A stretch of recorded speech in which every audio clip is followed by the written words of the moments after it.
Hello everyone, welcome to Chanakya Code Academy. ఈరోజు మనము Indian హిస్టరీలో థర్డ్ క్లాస్ చూస్తున్నాము. ఇండియన్ హిస్టరీలో ఆల్రెడీ మనము ఇండస్ వ్యాలీ సివిలైజేషన్, అదేవిధంగా Aryan civilization or Vedic age రెండు క్లాసులు అనేది ఆల్రెడీ కంప్లీట్ అయింది. ఈచ్ టాపిక్ నుంచి 50 బిట్స్ లెక్కన 100 బిట్స్ ఆల్రెడీ మనము చూసేస్తున్నాము. ఇవాళ వచ్చి గౌతమ బుద్ధ గురించి చూద్దామండి, బుద్ధిజం గురించి. కానీ దీంట్లో మనము ఎంసీక్యూస్ కాకుండా కంప్లీట్ కాన్సెప్ట్ అనేది, ఎందుకంటే బుద్ధ మీద ఎవ్రీ బిట్ అంటే ఎక్కడ నుంచైనా బిట్ రావచ్చు కాబట్టి మనము 50 బిట్స్ కాకుండా కంప్లీట్ కాన్సెప్ట్ అనేది చూసుకుందాము. క్లాస్ కూడా ఫాస్ట్గా తక్కువ టైంలోనే కంప్లీట్ చేద్దామండి. ఇంకా టాపిక్లోకి వెళ్తే, బర్త్ డీటెయిల్స్. గౌతమ బుద్ధుడి పేరేందండి? సిద్ధార్థ. ఓకేనా, ఇది చైల్డ్హుడ్ నేమ్. ఇంకా అతని క్లాన్ వచ్చి శాక్య క్లాను. ఇతని గోత్రము గౌతమ. ఇంకా ఎప్పుడు పుట్టాడండి? 563 BC. Birth place Lumbini. ఇది ప్రజెంట్ డే నేపాల్లో ఉంది.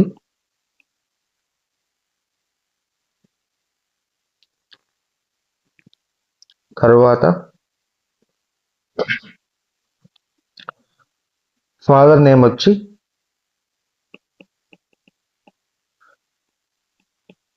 కింగ్ శుద్ధోదన. ఫాదర్ నేమ్ వచ్చి కింగ్ శుద్ధోదన. ఇతను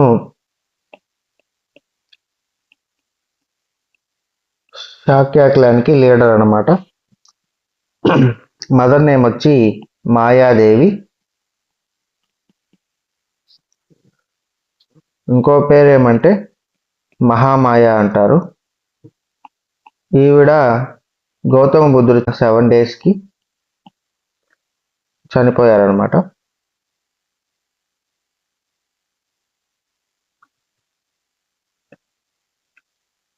తర్వాత మాయాదేవి చనిపోయిన తర్వాత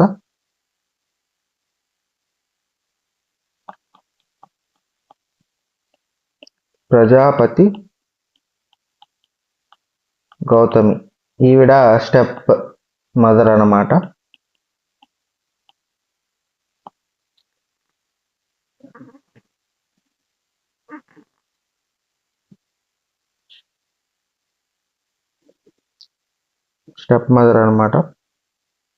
ఈవిడ గౌతమ బుద్ధుడిని సొంత కొడుకులాగా చూసుకుంది అని మనకు చరిత్ర చెబుతుంది. ఇంకా వైఫ్ డీటెయిల్స్కి వస్తే, వైఫ్ నేమ్ వచ్చి యశోధర. గౌతమ బుద్ధుడికి 16 years ఆఫ్ ఏజ్ ఉన్నప్పుడు ఈవిడ్ని మ్యారేజ్ చేసుకున్నారు. వీళ్ళకి ఒక కొడుకు కూడా ఉన్నాడు, పేరు రాహుల. ఓకేనా. ఇంకా గౌతమ బుద్ధుడి హార్స్ పేరేందండి? కంతక. హార్స్ నేమ్ ఏంటి? కంతక. ఇది వైట్ కలర్ హార్స్ అండి. మనకి ఎగ్జామ్స్లో చాలాసార్లు అడిగారు ఈ బిట్ అనేది. గౌతమ బుద్ధుడి గుర్రం పేరేంది అని అడుగుతుంటారు. కంతక, వైట్ కలర్లో ఉంటుంది. ఇది గౌతమ బుద్ధుడు వదిలి వెళ్ళిపోయిన తర్వాత ఇది కూడా చనిపోయిందనమాట. గ్రీఫ్తో చనిపోయింది అని మనకు కొన్ని స్టోరీస్ ఉన్నాయి. తర్వాత ఇతని చారిటర్ అంటే గుర్రం నడిపే అతను, ఇతని పేరు వచ్చి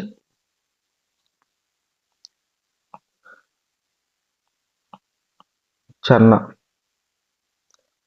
ఓకేనా? ఇది ఎందుకు ఇంపార్టెంట్ అంటే మనకు కొన్ని స్టోరీస్లో ఏముందంటే గౌతమ్ బుద్ధుడు తన రాజ్యాన్ని వదిలేసి వెళ్ళిపోయేటప్పుడు ఈ కంతక అనే గుర్రం మీద ఎక్కి వెళ్తుంటాడు. అప్పుడు ఈ చారిటర్ అనే అతను గౌతమ్ బుద్ధుని ఆపడానికి అతని గుర్రం తోక పట్టుకుంటాడు అనమాట. అయినా కానీ గౌతమ్ బుద్ధుడు అలానే వెళ్ళిపోతూ ఉంటాడు గుర్రంలో. అందుకని మనకి ఎగ్జామ్స్లో ఎక్కువ హార్సు, అతని చారిటర్ పేరు ఇలా అడుగుతుంటాడు. ఇంకా మదర్ నేమ్ ఇంపార్టెంట్ అండి, మాయాదేవి. ఆవిడ ఎన్ని రోజుల తర్వాత చనిపోయింది? 7 days తర్వాత. ఇంకా అతని పెంపుడు తల్లి ఎవరు? ప్రజాపతి గౌతమి. ఓకేనా?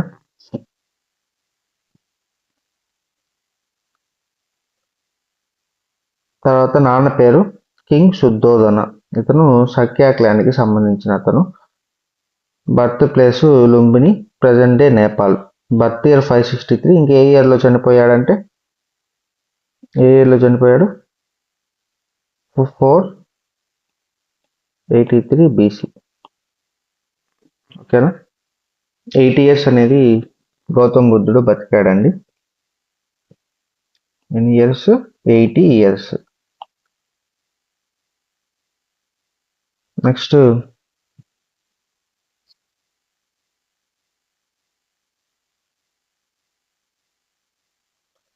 అతని ఎన్లైట్మెంట్ అంటే నార్మల్ సిద్ధార్థ అనే అతను గౌతమ్ బుద్ధుడికి ఎలా మారాడు, ఎందుకు మారాల్సి వచ్చింది అంటే గౌతమ్ బుద్ధుడికి 29 years ఆఫ్ ఏజ్ ఉన్నప్పుడు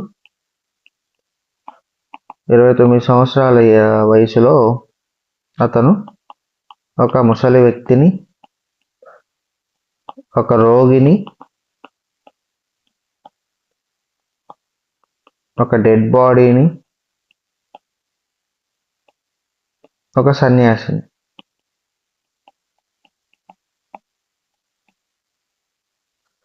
ఈ ముగ్గురిని చూడడం జరుగుతుంది. ముగ్గురిని చూసిన తర్వాత అతనికి జీవితం మీద విరక్తి పుట్టి ఎన్లైట్మెంట్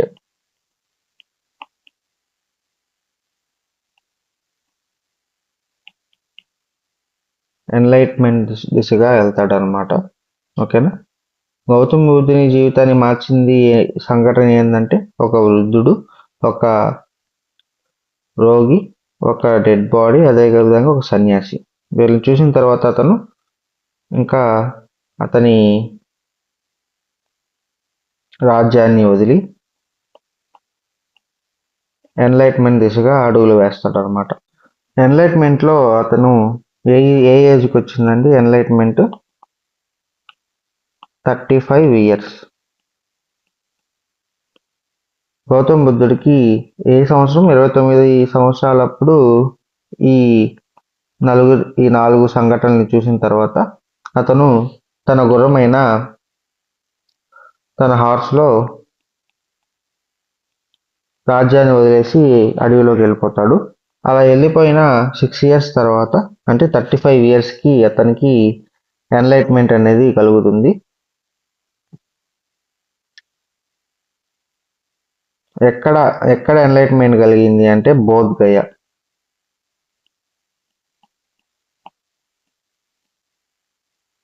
గయ అనే ఊర్లో అతనికి ఎన్లైట్మెంట్ జరుగుతుంది. ఏ చెట్టు కింద అని అడుగుతుంటాడు. ట్రీ అడిగితే పీపల్ ట్రీ.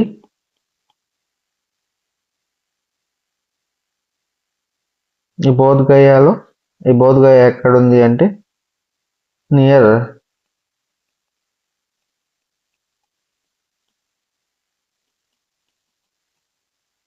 నిరంజన రివర్. అంటే నిరంజన రివర్ ఒడ్డున బోధ్ గయ అనే పట్టణంలో పీపుల్ ట్రీ అనే చెట్టు కింద గౌతమ్ బుద్ధుడికి ఎన్లైట్మెంట్ అనేది జరుగుతుంది అనమాట.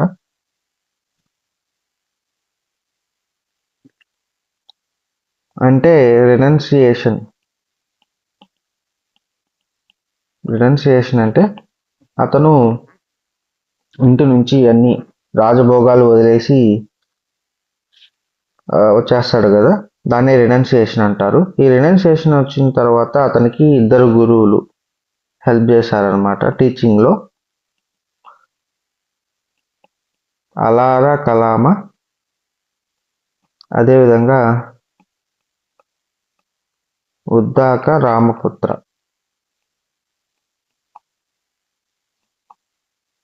అలారా కలామ, సెకండ్ వన్ వచ్చి ఉద్దాక రామపుత్ర.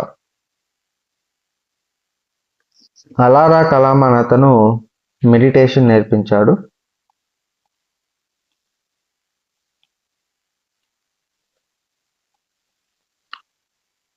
ఉద్దాక రామపుత్ర అనేవాడు యోగా గురించి నేర్పించాడు అనమాట. ఓకేనా, ఇవి 2 కూడా ఇంపార్టెంట్ అండి, చూసుకోండి.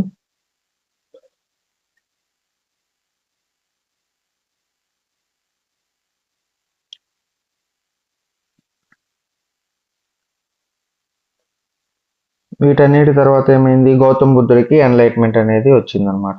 ఎన్లైట్మెంట్ వచ్చిన తర్వాత అతను ఫస్ట్ సెరమన్ ఇచ్చాడనమాట.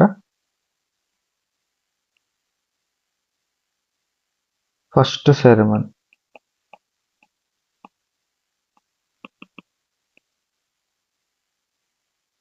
ఫస్ట్ సెరమన్ అనేది ఎక్కడ ఇచ్చాడండి, సారనాథ్. సారనాథ్ అనేది ఎక్కడుందంటే వారణాసి సమీపంలో ఉందన్నమాట. సెరమన్ అంటే ఏందండి,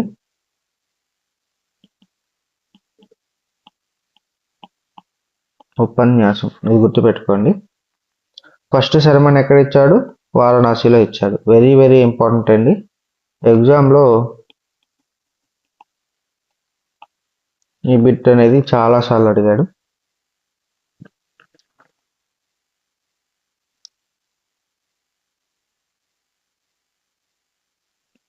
ఈ ఉపన్యాసం ఇచ్చేదాన్ని బుద్ధులు ఎలా పిలుస్తారంటే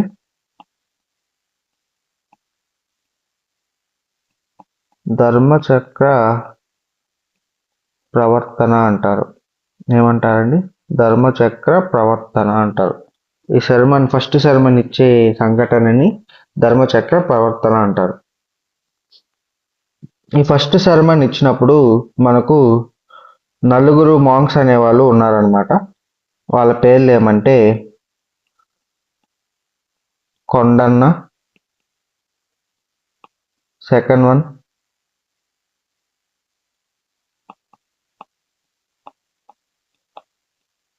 బద్దియ, థర్డ్ వన్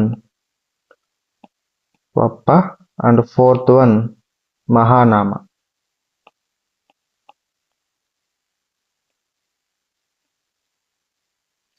కొన్ని బుక్స్లో 4 అని ఉందండి, ఇంకొన్ని బుక్స్లో 5 అని ఉంది. ఫిఫ్త్ వన్ ఎవరంటే అస్సాజీ అండి, గుర్తుపెట్టుకోండి. ఫస్ట్ సెరమన్ ఇచ్చినప్పుడు ఎగ్జామ్స్లో ఉన్న మాంక్స్ అని ఒక 3 ఇచ్చి ఒకటి ఎవరన్నా వీళ్ళ 4లో ఎవరన్నా ఒకటి ఇస్తారో అప్పుడు మనం అది పెట్టగలగాలి. అంత ఇంపార్టెంట్ ఏం కాదు, చూసుకోండి.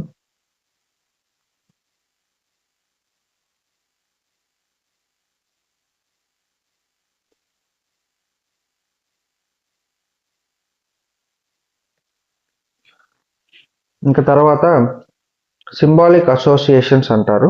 అంటే గౌతమ్ బుద్ధుడికి తన జీవితంలో జరిగిన సంఘటనలో ఒక్కొక్క దానికి ఒక్కొక్క పేరు పెట్టారనమాట. బర్త్ ప్లేస్, అతను పుట్టిన బర్త్ సింబల్ అంటారు.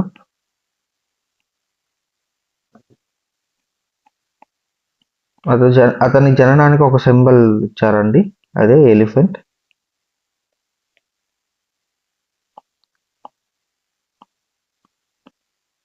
రినౌన్సియేషన్ అంటే అన్నిటిని వదిలేసి సన్యాసం వైపు వెళ్తాడు కదా, అప్పుడు దానికి ఇచ్చిన పేరు వచ్చి హార్స్.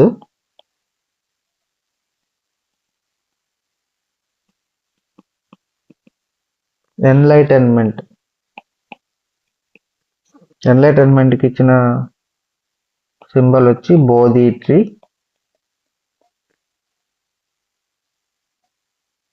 ఫస్ట్ సెరమన్ అంటే ఫస్ట్ టైం ఉపన్యాసం ఇచ్చాడు కదా, దానికి ఇచ్చిన పేరు వచ్చి ధర్మచక్ర. ఏంటండి? ధర్మచక్ర.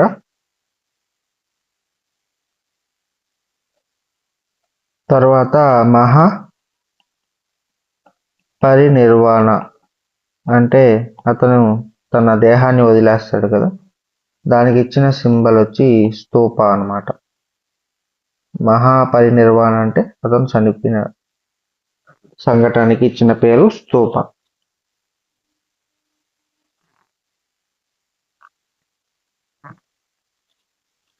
అతను ఎన్ని ఇయర్స్ చనిపోయాడు? 80 ఇయర్స్ చనిపోయాడు. ఎక్కడ? కుషీనగర్.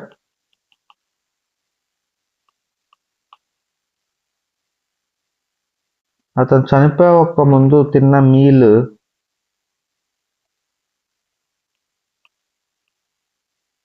కుండాస్ మీల్ అంటారంట అండి, అంటే మష్రూమ్స్తో చేసిన ఆహారం తిన్నాడు అని మనకు చరిత్రలో చెప్తారు. అది ఎంతవరకు నిజం అనేది మనకు తెలియదండి, కానీ ఇది గుర్తుపెట్టుకోండి, కుండాస్ మీల్ మష్రూమ్స్ అంటారు. ఇది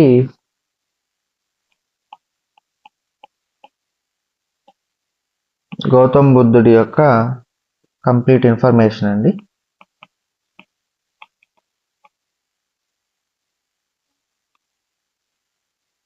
నెక్స్ట్ మనము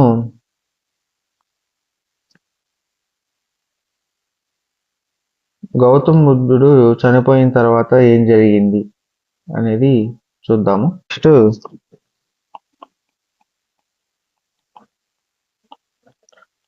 టీచింగ్స్ ఆఫ్ బుద్ధ చూద్దామండి.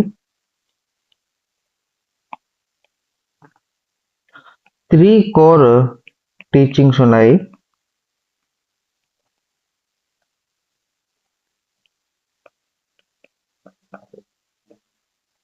అందులో ఫస్ట్ వన్ వచ్చి nothing is lost in the universe అన్నమాట. అంటే మ్యాటర్ అనేది ఒక ఫామ్లో నుంచి ఇంకో ఫామ్లోకి చేంజ్ అవుతుందే కానీ అది కంప్లీట్గా డెస్ట్రాయ్ అవ్వదు అనేది ఫస్ట్ టీచింగ్ అనమాట. సెకండ్ వన్ వచ్చి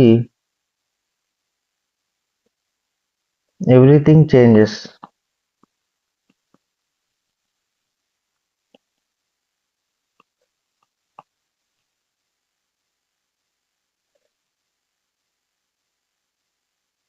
ఓకేనా? దీంట్లో ఏం చెప్పారంటే మార్పుకి మనము అడాప్ట్ అవ్వాలి అనేసి గౌతమ్ బుద్ధుడు చెప్పాడనమాట. థర్డ్ వన్ వచ్చి కర్మ.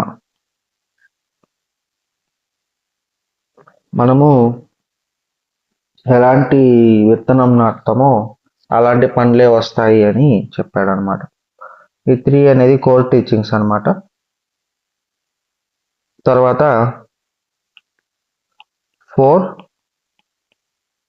నోబుల్ ట్రూత్స్, 4 సత్యాలు చెప్పాడనమాట. అవేంటంటే ఫస్ట్ వన్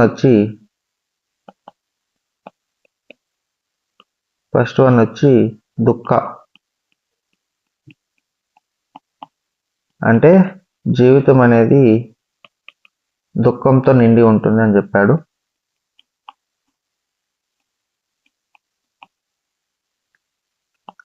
సెకండ్ వన్ వచ్చి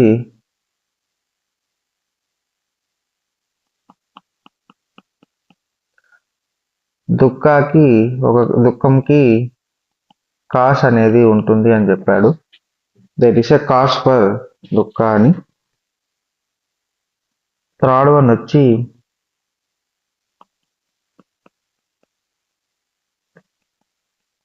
దుఃఖ నిరోధ, అంటే ఈ సఫరింగ్స్ అనేవి మనం ఆపేయవచ్చు అని కూడా చెప్పాడు.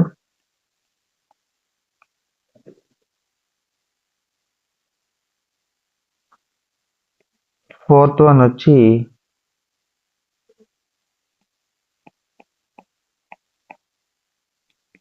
ఈ దుఃఖాన్ని ఆపడానికి ఒక పాత్ ఉంది అని చెప్పాడు అనమాట.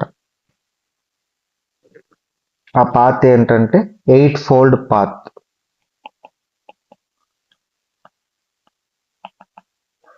ఏం చెప్పాడు 4 నోబుల్ ట్రూత్స్లో? దుఃఖం, జీవితం అనేది ఫుల్ ఆఫ్ సఫరింగ్స్, జీవితం అనేది ఫుల్ ఆఫ్ సఫరింగ్స్తో ఉంటుంది అని చెప్పాడు. ఆ సఫరింగ్స్కి ఒక కాస్ ఉంటుందని చెప్పాడు. ఆ దుఃఖ నిరోధ అంటే ఆ దుఃఖాన్ని మనం ఆపచ్చు అని చెప్పాడు. ఆపడానికి ఒక పాత్ ఉంది అని చెప్తాడు అనమాట. ఆ పాత్ ఏంటంటే 8-fold పాత్ అంటారు. దాంట్లో రైట్ వ్యూ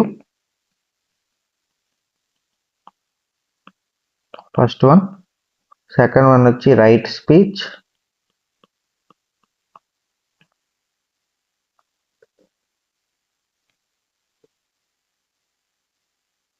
థర్డ్ వన్ వచ్చి రైట్ ఇంటెన్షన్,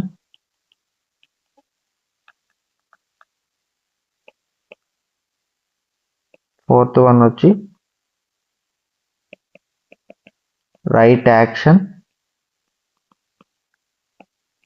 ఇంకా ఫిఫ్త్ వన్ వచ్చి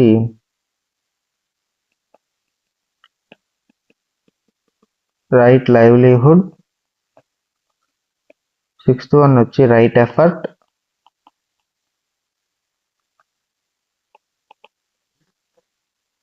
సెవెంత్ వన్ వచ్చి రైట్ మైండ్ఫుల్నెస్,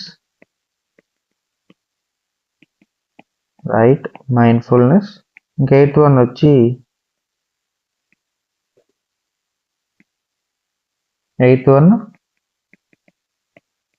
రైట్ కాన్సన్ట్రేషన్. ఈ పాత్రను మనం కానీ అనుసరిస్తే మన జీవితంలో దుఃఖం ఉండదు అని గౌతమ బుద్ధుడు చెప్పాడనమాట. తర్వాత బుద్ధిస్ట్ కౌన్సిల్స్ చూద్దాము. గౌతమ బుద్ధుడు అంటే 483 BCలో చనిపోయిన తర్వాత అతని టీచింగ్స్ని ప్రిజర్వ్ చేయడానికి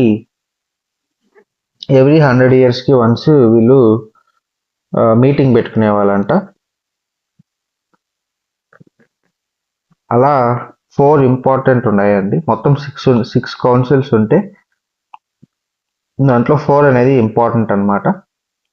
అవి చూద్దాము. ఫస్ట్ వన్ వచ్చి 483 BCలో అంటే గౌతమ బుద్ధుడు చనిపోయిన సంవత్సరంలోనే జరిగింది. ఎక్కడ జరిగిందంటే రాజగృహ. ఏ గురువు అధ్యక్షన జరిగింది అంటే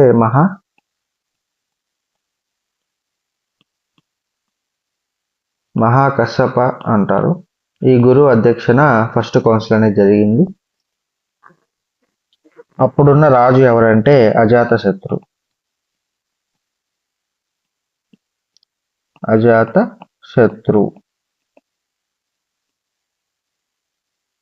ఈ ఫస్ట్ బుద్ధిస్ట్ కౌన్సిల్లో మనకు జరిగింది ఏమంటే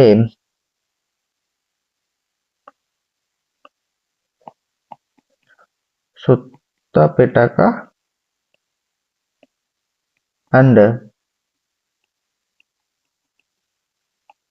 వినయ పిటక అనే 2 గ్రంథాలని కంపైల్ చేశారనమాట. మళ్ళీ చెప్తాను చూడండి. ఫస్ట్ కౌన్సిల్ ఎప్పుడు జరిగింది 483 BCలో. ఎక్కడ? రాజగృహ. గురువు వచ్చి మహాకశ్యప, కింగ్ వచ్చి అజాతశత్రు. ఏం చేశారు ఈ కౌన్సిల్లో అంటే సుత్త పిటక అండ్ వినయ పిటక అనే 2 గ్రంథాలని రచించారనమాట. ఇంకా సెకండ్ కౌన్సిల్ చూద్దాము. అంటే 100 years తర్వాత జరిగింది కాబట్టి 383 BCలో జరిగింది. ఎక్కడ అంటే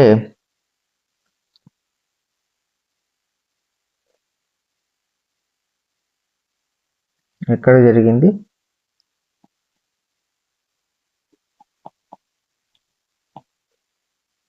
వైశాలిలో జరిగింది. గురువు వచ్చి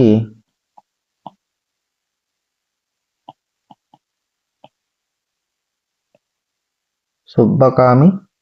గురువు సుబ్బకామి. ఏ కింగ్ ఉన్నాడంటే కాలశోక. ఏం జరిగిందంటే ఈ బుద్ధిస్ట్ మాంక్స్ అనేది 2 వర్గాలుగా విడిపోయారనమాట. వాటిని ఏమంటారంటే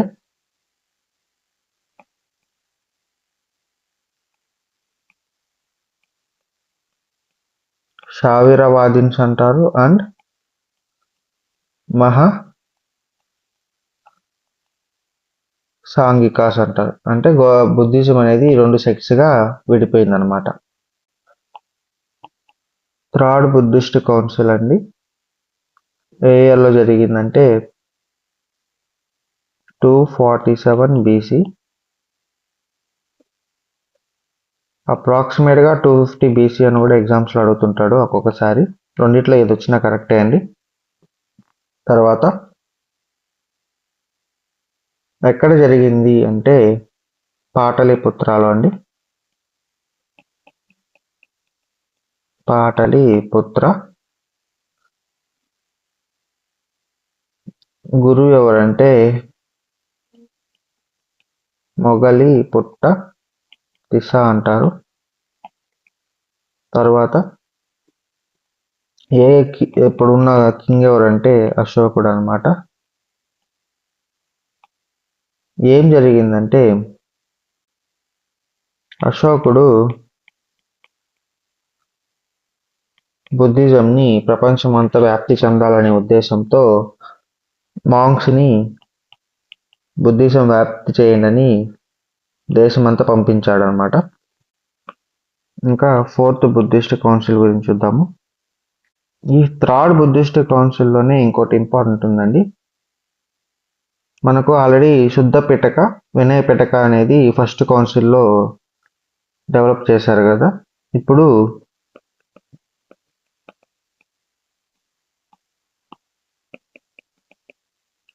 అభిధమ్మ పిటక అనే సూత్రాల్ని థర్డ్ బుద్ధిస్ట్ కౌన్సిల్లో మనకు కంపైల్ చేశారనమాట. ఇంకా ఫోర్త్ బుద్ధిస్ట్ కౌన్సిల్ ఎప్పుడు జరిగిందంటే 98 BCలో జరిగింది. 98 BC ఎక్కడ అంటే కాశ్మీర్లో.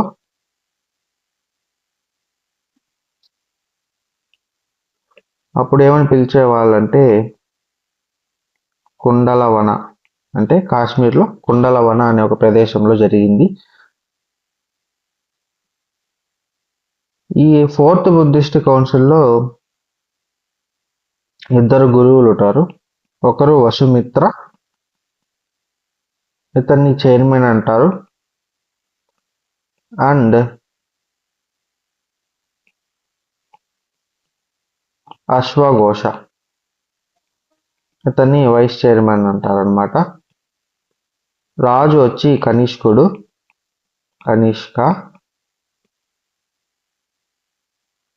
తర్వాత ఈ ఫోర్త్ బుద్ధిస్ట్ కౌన్సిల్లో బుద్ధిజం అనేది కంప్లీట్గా 2 సెక్ట్స్గా డివైడ్ అయిపోయింది అనమాట. ఒకటి మహాయాన,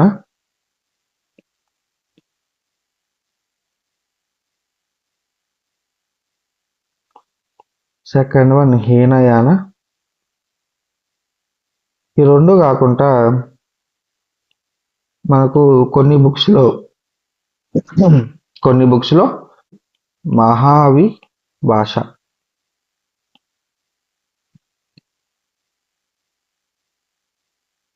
ఓకేనా. దీంతో మనకు బుద్ధిజం అయిపోయిందండి. ఏమైనా డౌట్స్ ఉంటే కామెంట్స్ చేయండి, నేను నీట్గా మీకు ఎక్స్ప్లెయిన్ చేస్తాను. మీకు ఈ నోట్స్ అనేది కావాలంటే చెప్పండి, కామెంట్స్లో మెన్షన్ చేయండి. నేను మీకు డైరెక్ట్గా డౌన్లోడ్ లింక్ అనేది ప్రొవైడ్ చేస్తాను. మా నాలెడ్జ్ కానీ ఏమన్నా వర్త్ అనిపిస్తే లైక్ చేయండి,